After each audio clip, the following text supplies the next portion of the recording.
What's going on, team? Welcome to an episode of the Keep Going Podcast, Season 2. This is your co-host, Luke Wheat, coming out of Knoxville, Tennessee. Before the show starts, make sure to follow us on our socials. Okay, Twitter, the Keep Going Pod, Insta, the KG Podcast, and YouTube at the KG Pod.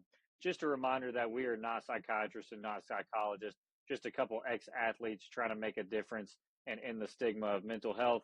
Thank you guys for listening, and let's get to the show. Good morning and welcome to the Keep Going Podcast, Athletes Shining a Light on Mental Health. It is episode 81. I am not Luke Wheat, so my intro is not that good, but I'm super excited to be here. I got David Mitchell here. What's going on, David? What's going on? How we doing? Good, man. Pretty early out there in Colorado, huh, my man? Yeah, it's around 6:45 a.m. here, but bright and early. Get the day off right here. I love it, man. I love it. Dave's been killing it with the TikToks. If you haven't checked his content, unbelievable stuff. And I got Coach Ashley, the famous Coach Ashley, on today. Ash, what's going on? Hey, good morning, y'all. How are y'all today? Everything's good. Everything's good. Coach, here's the thing. So you have so many titles and different things that you do. I didn't know how to intro you, from the scuba stuff to the coaching to the NCSA stuff. I'm going to let you tell our listeners a little bit about yourself. So go ahead and tell them. So my name is Ashley Mcdonough. I presently live in Shreveport, Louisiana. I spent about 13 years as a head college coach, coaching college volleyball from New York to Illinois to Texas to Louisiana, which is where I live now. Yes, I'm also a scuba dive master, and so I do that kind of as a, I don't even want to say a side hustle because you spend a lot more doing scuba than you could probably make. I actually got to do a scuba lesson with somebody yesterday, and that was a lot of fun. I also run a website called coachedbychrist.com where I talk about the intersection of faith and athletics. And then, I also work for NCSA now. I left coaching last fall, and I was brought on by NCSA by somebody who used to work with my former athletic director who works for NCSA and referred me to the company. Well, you might as well shout that person out while we're here. Hey, Jeremy Windsor.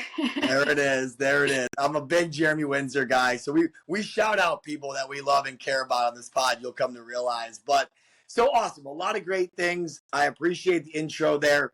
Start at the beginning. But before we go into that, talk about what you've done this week for your mental health.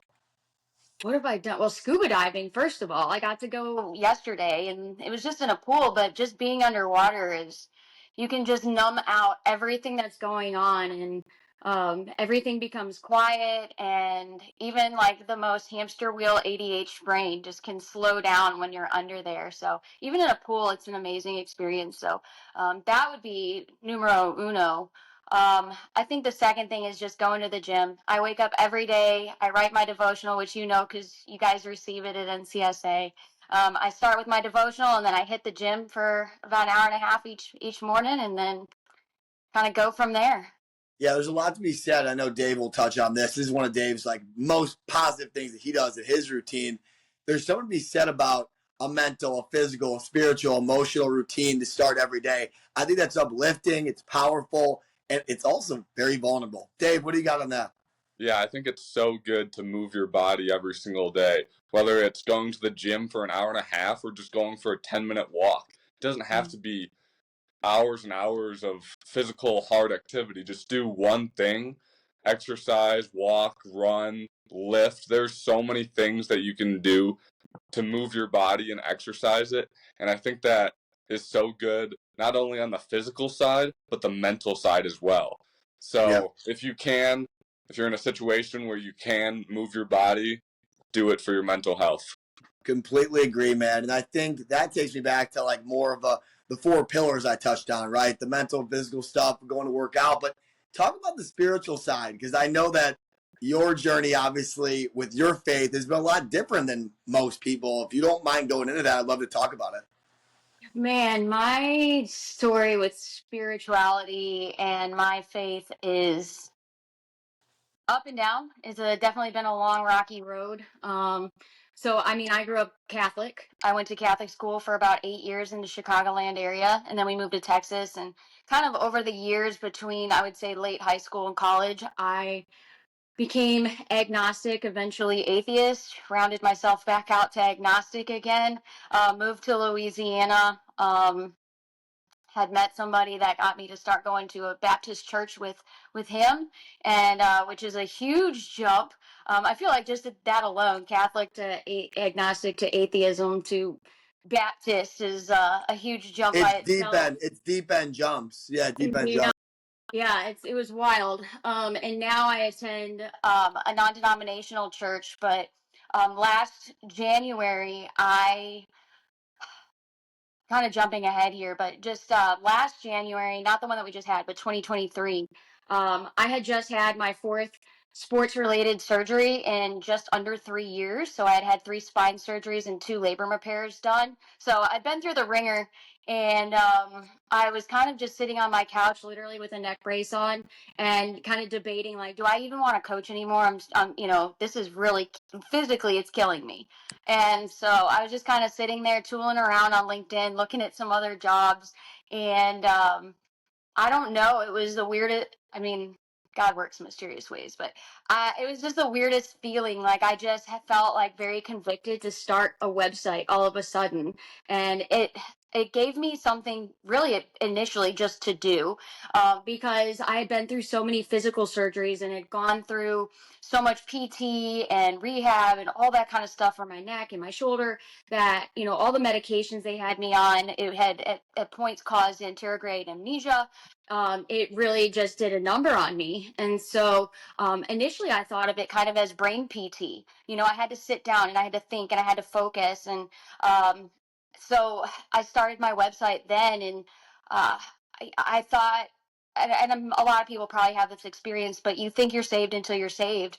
And I just kind of went tooling around, between then and I would say November of this past year, thinking I was saved, thinking I was doing all the things that I was supposed to be doing, and writing and publishing things for my website. And yeah, and I don't want to jump ahead, so I'm going to kind of pause almost there, but because I know another question you're going to ask later on, and I don't want to spoil alert it this early on.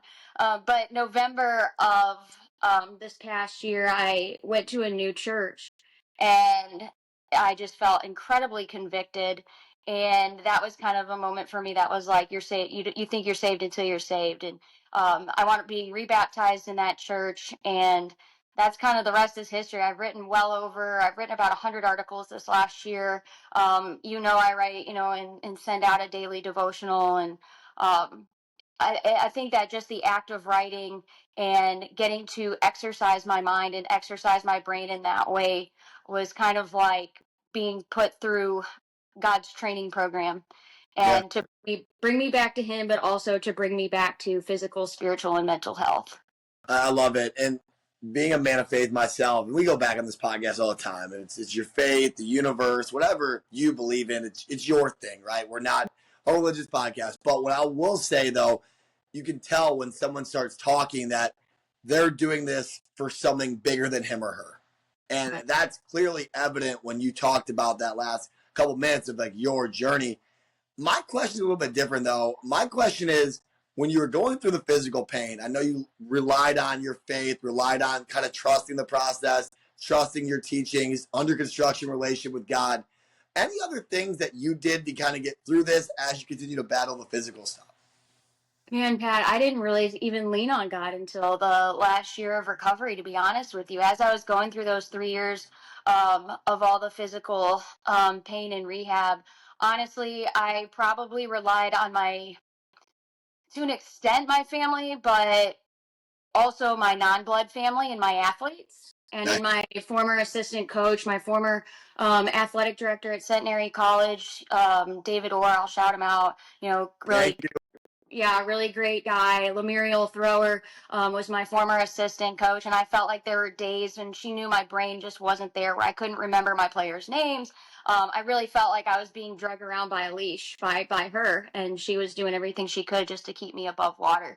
And so, just really relying on and trusting that the people in my small circle understood what I was going through and were doing everything they could to kind of just carry me through that period of my life until I was able to reconnect and to find my place with God. That's beautiful. Dave, what do you got on that? Yeah, going through the you mentioned surgeries. How many did you have? I had 4 between December of 20 and December of 22. I had a 3 level fusion in my neck. And then from there, I did a C7 laminotomy. I had where they removed a piece of my vertebrae. They did 2 labrum repairs in my right shoulder. And then soon as that was done, they did a C4 replacement disc. And even in the last couple of months, I've had 2 nerve ablations in my C3, C4, C5. But I'm doing really well. It sounds like a lot, but I am doing Wow. really, really.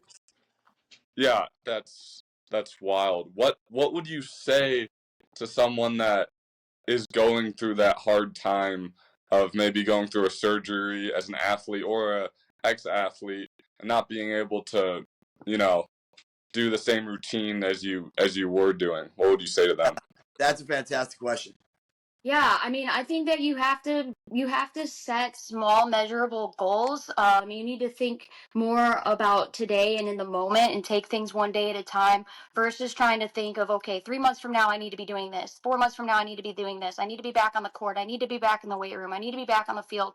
Whatever your athletic arena is. But I think that when you can set small, measurable goals, like I want to walk for 5 minutes today. When you're just coming out of anesthesia or something like that. Like today, I want to just, sit on the couch with my 1 pound weights and just move my arms and move my hands. And I want to be able to do it 3 times for 10 minutes.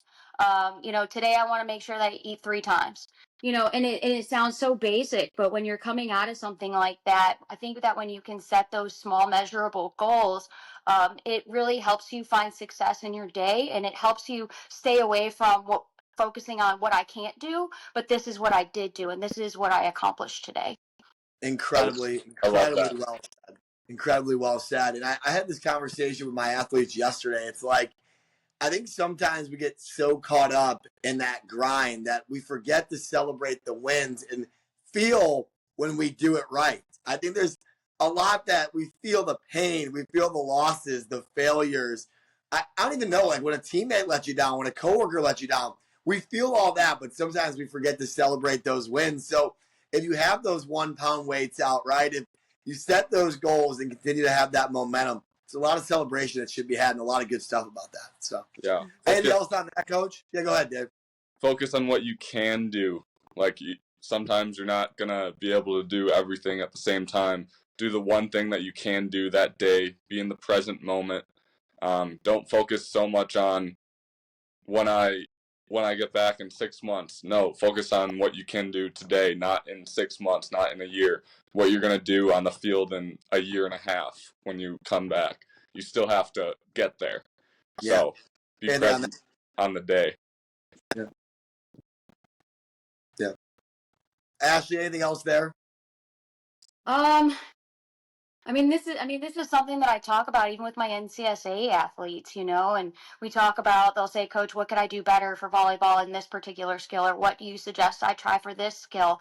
And something that I've talked with a lot of them about is, keep a notebook and write down something really small and specific that you can work on at practice or your private lesson or whatever that day, and make it something really tiny, something super specific. And I'll tell kids, like, if you're a passer, as an example, like, don't write down, today I want to pass better. Like, today I want to, whatever, something super broad. Say, like, today I want to make sure I'm holding my platform for the full 1,000 count, and then write it in your notebook. And then at the end of practice, like, ask yourself, did I do this? Did I achieve this? And if you did, then great. And then it's something tangible. It's in writing. It's in front of you. And you can say, I succeeded today. I might not have taken myself from a Division III to a Division I athlete in the last 45 minutes of training, but I did accomplish something today. And I tell the kids, once you get to those higher levels in sports, you're not going to see those macro jumps in your improvements the way that you did when you were first starting, over the course of 6 months. Now you really need to focus on those fine details that's going to take you to that next level. And it's important to celebrate the little things. I love that. I'm going to butcher this, but it's like the 2-page mantra. It's something along those lines with journaling where, like, you can really dig into the nitty-gritty of every day and find beauty in it. And I think that's a huge part about journaling, a huge part about faith devotionals, everything that we do, obviously. So, no, awesome stuff. Well, I want to actually pivot more to the volleyball side. Yeah. Obviously, I'm not going to spoil anything, but talk about your journey as a little girl in volleyball and how it got you to speaking on a mental health podcast now. God, how much time do we have? Well, it's your time schedule. You got sure. We got nothing. It's just me and you. So, Dave. Man, I mean, I started playing when I was 9. So this summer, this August, this fall, it'll be, I think, my 32nd year involved in this sport. So I've been doing this for a minute. So I mean, when I played, it was, very, very low level, Catholic school in Chicago, parent volunteers. My mom was my first volleyball coach, and my mom's not an athlete, but, she tried really hard and she did everything she could because it was one of those, small Catholic schools. When you don't have a parent that volunteers to help coach your team, you don't have a team, kind of a thing, and so they really are heavily reliant on that. And so played it growing up in Chicago. We moved to Houston around 8th grade, played there, all throughout high school and everything. Had my first rotator tear. I've had 6 or 7 total shoulder tears. Had my first. Have any more surgeries, girl? Go ahead. Yeah. I had my first rotator tear at a national qualifier in New Orleans when I was like 14, and it just kept snowballing after that. And so the school that I had committed to was a D3 out in Maryland, and then wound up not being able to go and not being able to play. And fortunately, my former high school coach had just been hired on as the head coach at the time a very, very powerful volleyball JUCO, and she let me come and play and come to practice, be a practice player a little bit. And then kind of from there, I just went into coaching, like not long after that, starting coaching club ball and then school and high school. And eventually the coaching staff at the University of Houston, there was a new staff there. And I emailed and just said, hey, can I be a volunteer? And that's how I got into college coaching. And then Stay there. Okay. I absolutely love that your first quote-unquote college job, to my recollection, in volleyball was because of an email to be a volunteer. You have to talk about how that worked. I need to know more about that. Man, I mean, it was really just that simple. Like, there wasn't anything too much more to that. Like, the coaching staff had just moved. They were the staff at Ole Miss prior to Houston.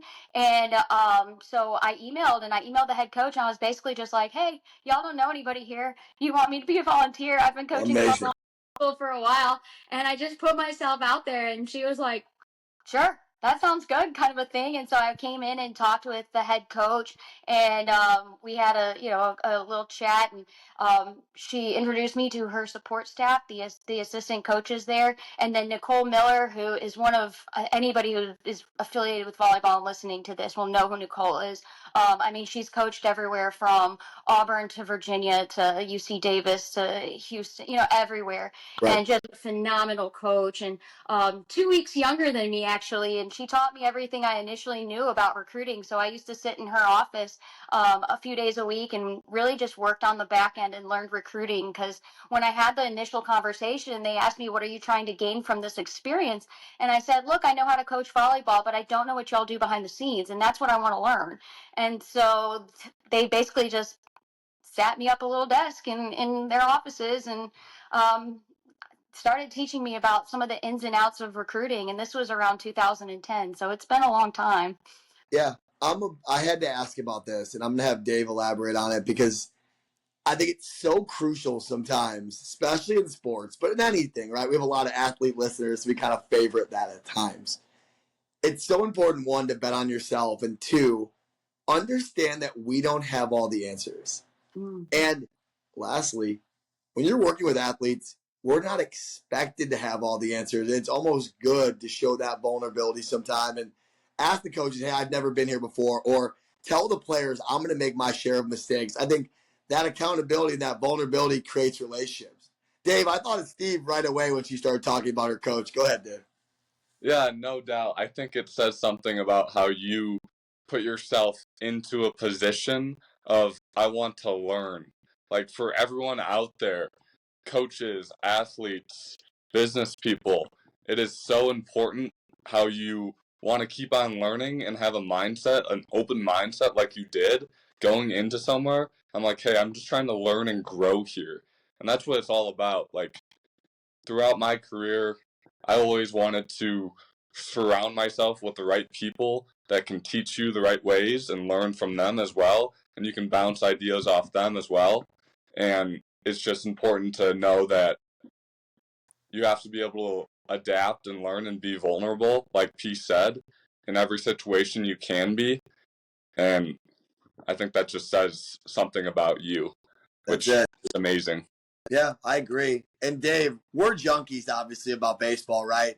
Like, Ashley is the same way, obviously, with volleyball. So, like, in the baseball world, if you walk into your first job and it's at the University of Houston, a Division I school, I'll take the trash out, fill the water cups, and bring coffee to the whole staff. Like, it just getting in the door and starting your career that way and kind of propelling it is unreal. So, the reason I stopped it truly, and I'm going to let you continue, is go take that shot. But I've said this a couple episodes. Be open to everything attached to nothing. Go ahead, coach. Oh, I love that. I'm gonna steal that. I need to like write that down before I forget. Um, Yeah, I mean, and from there, the coaching staff within about a year. I remember we were at this restaurant downtown. Nicole took me on Valentine's Day of 2011, a year after I started, and took me to this restaurant called Kenny and Ziggy's downtown in Houston, and broke up with me on Valentine's Day. And I was like, "You are horrible." But she told me that the coaching staff at the time was moving on to the University of Cincinnati because that's really where the head coach was kind of from, and she got hired on and she was taking, the staff with her. And so she was like, I got to tell you something. And it was literally like a breakup. I was like, this is the worst day of my life. But, I went back to just coaching high school varsity at a private school in the Houston area. And coaching club ball. And within about a year, I got hired on my first paid job collegiately, which was at Cayuga Community College in upstate New York and in Mhm. Auburn, New York. And man, it was a stipend gig. I was getting paid like $8,000 a year, and it was horrible. And I found this professor on Craigslist from Syracuse who let me live in her basement. And I only saw the place once. I met them very briefly, and it was like, okay, I'm moving here from Houston to live in the basement of somebody I met on Craigslist. And Incredible. like how horror stories start, and that's how my coaching career started. And so I lived there for a little bit while I was up there, and then a couple other places until eventually the dorms moved me in. I think part of it was they needed a strong coach voice in the dorms, and part of it was they just took pity on me. But it was great, and I enjoyed the experience up there a lot. And then, I decided I was going to move on to Knox College in Western Illinois, which isn't far from Rockford. Oh, yeah. Shout out, Knox. Yeah, and so really, I had family in the northern suburbs of Chicago. Most of my family was in the Milwaukee area, so it was just a much better fit for me because now I was closer to family. When I was in Syracuse, it was me, a beagle, and a basement, and it was, not ideal. So, and then I had the opportunity to take the position down at Centenary College, Louisiana, and my mom and my brother live in Tyler, near Tyler. And so it was just kind of, I felt like this was about as close to home as I was going to get, being close to my people in Houston, being close to family. And so it was just a really good gig for me. And a lot of ups and downs, but even beyond the injuries, these last 4 or 5 years has just taken my life and completely flipped it upside down. And I think the biggest thing through there was, I mean, a lot of us coaches and athletes can potentially be a little hard-headed, and we like to think we can do everything on our own sometimes. You think? Um, Oh, yeah. Yeah, maybe it happens. And so I think just really, like I was saying before, learning to lean on people like Muriel, learning to trust David, or learning to rely on and trust my ex-husband Travis, and his son Trace, and just letting them help me through that process, and through all of it, when everything kind of came to a head, that's when God stepped in and said, "Okay, now you're ready to do what I need you to do." Yeah, let's stay there because we're dancing all around it. Tell me your keep going moment. I think a lot of this is literally a circle around where we're trying to go. So I'm not going to stop you and pause you anymore. Go ahead. No, that's why I kind of stopped myself before. And um, my keep going moment was definitely that day in church when I went to that very new church, and so they did this thing. This is so crazy and so wild. I don't know if I've told anybody at NCSA this other than maybe Windsor, but when I started, so I was at that church. And I was supposed to start my training with NCSA in like a week or something like that after that, roundabout. And so I'm sitting in the pew or in the aisle. I guess we don't have pews. It's a non-denominational. It's just chairs. But I was sitting there, and they were doing this thing like scripture in a movie where they would show film clips, and then like the pastor would discuss it and stuff like that. And I was like, they gave me a Diet Coke when I walked in. I'm already sold on coming here. Like, we could stop, but y'all are awesome. Um, but as I'm sitting there, the movie that they had on it's that movie King Richard, the one with Will Smith, and he's talking about the Williams sisters, and they're how they came up through Bradenton. And so I'm sitting there watching this, and I'm like, I start working for that company in like a week. Yeah. And so I'm sitting there, I'm just like, this, not only did this just, at least for me, I felt like it really reaffirmed that not only was I in the right church, but it also reaffirmed too that I had made a good decision to leave coaching and to take that position. Your direction. Yeah, your direction. It couldn't have been a bigger sign than that. Literally on a big screen in front of me, it's the company that I just decided to start working for at Right. the new church that I came to. Yeah. There's a lot to unpack there. I'm gonna kick it to Dave, but I don't know. I'm a big believer in I God doesn't exactly come out in this big what do you call it, digital graphic, or what is it, what's the word I'm looking for, um hologram. God doesn't come with this big hologram and like come to you like, Ashley, what's going on, do this. I'm a big believer that God will speak to you in different ways, and those signs when things are going the way it should. I'm a big believer in that. So I'm not surprised it's happened in my life, but that was so reassuring, I bet, for you. Dave, what do you got there? Yeah, I love that keep going moment and how strongly tied you are to your faith. Um, I just want to kick it back to your experience as a coach and a player. Over the years, how can you impact other players and make sure that they are doing okay, and make sure that people are comfortable with talking about their mental health and maybe what they're going through and their struggles, and what can you do to help them get through their struggles as well? So when I was still actively coaching, one of the things that I did every fall season was anybody that was a freshman was required to do a 30-minute check-in meeting with me every single week.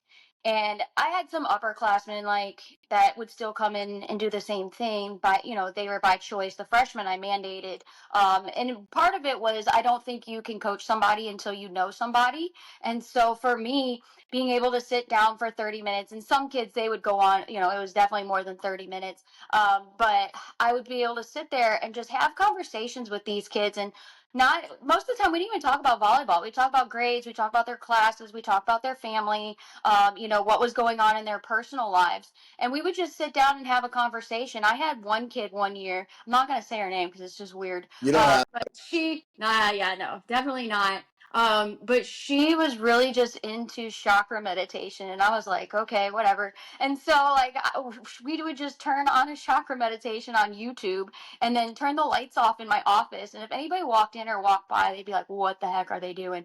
But Yep. we would literally be sitting on the floor in my office, crisscross applesauce, and I would just meditate with this kid for 15 minutes because that's what she wanted. And I was like, okay, we don't have to talk if you don't want to. We can do your chakra meditation, I guess. Like, that's cool. Yeah. And so I was like, I guess I'll just be sitting on the floor then. And so, and for me, that was such an important thing to do to get to know my freshmen, because when you're a fall sport athlete and you're a first year student, particularly at a high academic school, and you're being launched right in and you don't have any acclimation period, you heavily rely on your team and your Yeah. coach to be that family away from home. And so in those moments, I was able to not only connect with my players and get to know them better and get to understand their needs better, but also was able to point them towards various resources on campus. Because they were freshmen, they might not have known about certain things that we offered in the Learning Commons, or what we offered in terms of mental health and individual counseling on campus and things like that. So it just really gave me an opportunity not just to know them better, but also make sure that they were being taken care of on all levels. Yeah, there's a lot to be said still working with athletes about, having someone that believes in you. And not only that is, but when you fall short, that you'll still be there to help them. And I think that's why I love obviously what you do, Ash, because like just who you are, and you're always just picking people up and you're always there for people. And I think that's admirable. And that's one of the reasons why I wanted to have you on today, and why we're in like several groups now, and how we kind of just stay in the same circles, because this is what you do. And I'm proud of you. And Dave, that was a fantastic question out there in Colorado. Stay with that energy. Yeah, I like that answer a lot. Um, get to know your athletes. There's so many coaches where I've experienced, they have no idea what their athletes might be going through. And you have to have that emotional EQ as a coach. Now, it's a big role, but it's important to know your athletes. Like, just not in practice. Know them outside of practice, too. Maybe get to know them a little bit with their family, what they're going through with their big change, especially as the freshmen come into a new school. It's a huge change. A lot of people move away to go to school. It's a big change for them, mentally as well, not just athletically. So it's important to touch on them having a good mental mindset going in to practice as well, and their day outside of practice. Yeah, and we'll popcorn to some questions here. The last thing I'd say on that is a lot of coaches are really good. Don't get it twisted by any means. A lot of coaches, they know what that player loves, right? We love winning. We love hitting the baseball hard. We love hanging out with our teammates. I would challenge any coaches, any coworkers, any bosses, managers, whatever it may be that's listening to the pod. Find out what not only makes them tick, but what makes them go that extra mile, right? I think there's something to be said about checking off boxes in relationships and really digging deep into it, getting to know somebody. Dave, amazing. Ashley, anything on that? I don't know if I can add anything more to that, to be honest with you. Yeah, all good. All good. Well, I'm looking up at the clock. We're about 30 minutes in. Coach Ashley, if you're watching, shameless plug for the YouTube. Ashley is all ready to go for church. So, like, David looks really handsome too. So, if you haven't checked out the YouTube, make sure you do that, because Dave's service is awesome. We're sticking around. But in all seriousness, we're going to popcorn some questions. I always let Luke go first, but he's not here. So, David, all you, man, what questions do you have for Ashley? What was your favorite moment in your college career? Oh man. Gosh, this is a tough one. I'm not sure. There's too many. Okay, I'll drop. One of my players, her freshman year, was diagnosed with cancer, and that doesn't sound like a positive way to start this, but trust me, it is. So she wound up, the first year after she was diagnosed, I helped take her to her first two chemo treatments, her port surgery, and then she went back home to her family, and it was a pretty long battle for her, going through chemo treatments and everything else. If you can imagine being a college freshman, what that does. And so when she came out of it, I would say one of the happiest moments that I had oh man, when I'm trying not to cry right now, is when Marissa called me and Marissa Akers, and whenever she called me and said, Coach, I'm cancer free. And so I think, like, I'm telling you, I'm trying not to cry right now. I don't want to get messed up before church. And so, like, when she called me and I was on the phone with her, literally bawling my eyes out, and I was like, if you tell anybody that I'm crying right now, I'll kill you. If cancer didn't get you, Coach Ashley's coming for you. I have a reputation to uphold. And I was just dying. Like, I was so happy for her. And then a few minutes later, like, getting to go to her cancer-free party, and then that following season, she became a student assistant coach, and then eventually wound up playing again the following year after that. Yeah. That's amazing. There's a lot of beauty in the struggle and a lot of beauty in triumph, and that is triumph in its largest form. Amazing. Thank you for sharing that. I'll ask the question because Luke is not here. I'll just steal his question. Your biggest motivation, person, thing? My biggest motivation used to be, I would say, pretty selfish. I would say that my former motivation was just how far can I go? How far can I succeed? And I took a lot of pride in just doing things on my own and not asking people for help. And there's a selfishness in that. Not just for myself, but other people then feel it like, because they're trying to help you, they want to pour into you, and you just don't let them. And so that I would say that I used to just be very self-driven. I would say now, man, my papa was a big one growing up, but now I would have to say it's probably just my faith in God, but which is just trying to let go of self more and let other people in. And humility isn't thinking less of yourself, it's thinking of yourself less. And that's something that I've really tried hard to practice over the last 9-10 months of my life. I love that quote at the end. I've never heard like that. That's fantastic. Go ahead, Dave. Yeah, what's one thing that you're gonna do this week for your mental health? Oh man, I gotta go sling iron. Look at these. Yeah, let's go. Look at those biceps. YouTube is on fire right now. Man, I'm gonna burn this house down. No, I've lifting weights. I had to go so many years without being able to really work out because of the injuries and everything else. That now that I'm able to, I'm slinging iron left and right. Y'all better watch out. Get to the gym. Buick. I love it. I got one more for you, and we'll wrap up today. In the spirit of humility and kind of putting our ego aside, I'm not going to ask the cheat meal question. I'm going to ask more of a question that benefits you and your people and your surrounding factors, I guess I would say. How can we help you?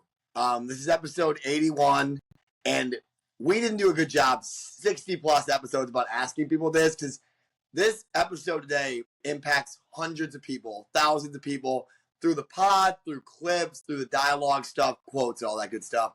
How can we help you, Coach?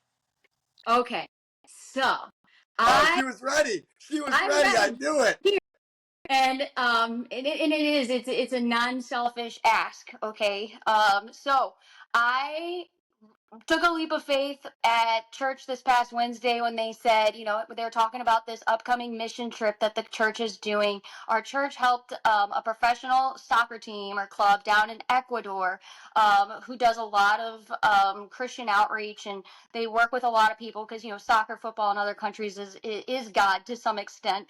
And so they're doing amazing things down there. And when my pastor was saying, we're going to ask some people to go down and help do construction projects for this trip, because we helped him acquire land and other things, who would like to go? And without even thinking about it, I looked at the cost of the trip and I was just like, well, you've either got me or you don't, but I'm going. And so I just signed up for the trip right then and decided I'm going to Ecuador the first week of September. And so now I am. So if anybody would be interested in contributing to the mission, I would greatly appreciate it. One of my former players' parents, I'm going to keep their name confidential, but they did make a sizable donation, and I haven't seen this family in a long time, so they just saw it on Facebook and just really wanted to support me in what I was doing. So if you guys want to help out with the mission trip, I would love that. No doubt. I think we will. Obviously, I will make sure the Venmo link is out there. I would love to support it. I mean, myself, Luke, and David, we put money aside for great causes, and we always do that. So we'll make sure to donate on behalf of the Keep Going podcast. And I would inspire not only men and women of faith to help Ashley on this journey, but I mean, if you're looking for a great cause and a great person to support, yeah, you're looking at her. So we'll definitely help out there. I appreciate that a lot, and I know that the church and like you said, even if you're not a person of faith and you're a coach athlete, even if soccer football isn't your sport, that soccer club is doing some amazing things through athletics and sharing their mission through athletics. I'm a big believer in you support the person. That person represents the brand. I talk about it NCSA all the time. Like, your energy, who you are as a person, supports our willingness to donate to your dreams. So I just want to compliment you and who you are today. Thanks, Pat. I appreciate that a lot. Yeah. Dave, any final thoughts before I sign us off? Nope, that was awesome. That was a good episode.